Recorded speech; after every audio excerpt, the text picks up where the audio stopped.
Okay, so let's see.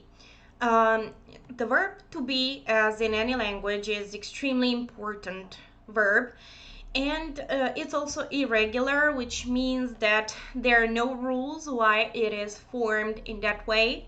So basically you have to memorize it by heart, and it goes like this: Ich bin, meaning I am; du bist, meaning you are; sie, es ist, meaning he, she, it is; wir sind, ihr seid, sie sind. Zum Beispiel, for example, ich bin Lana, du bist Peter, sie ist Mark und Peter. Okay, like they are Mark and Peter. So that's how you form it. When it comes to questions, you just do the inversion. Okay, you say, am I Lana?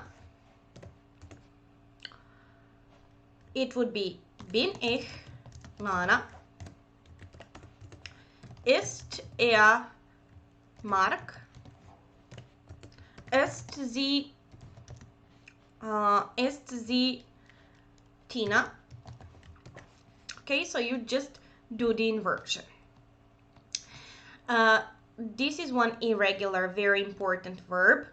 And also, an important verb is the verb have.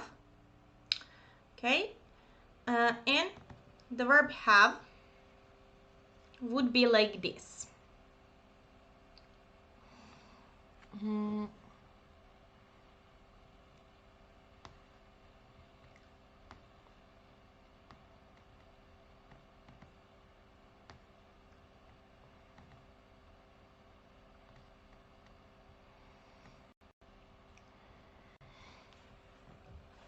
So the verb to have is haben.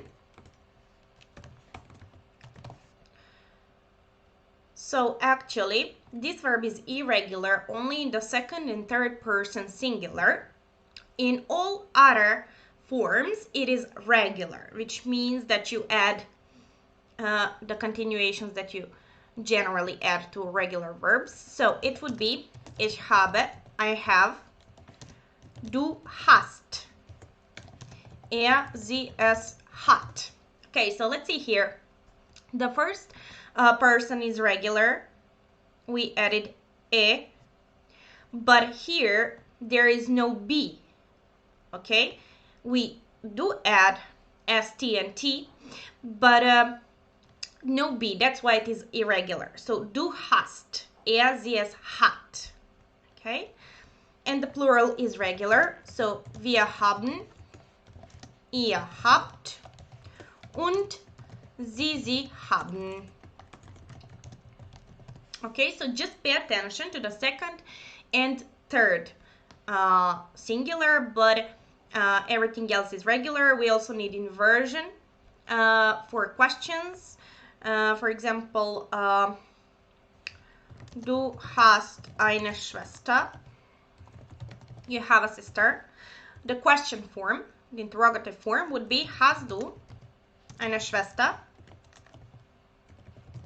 Okay, so just the inversion.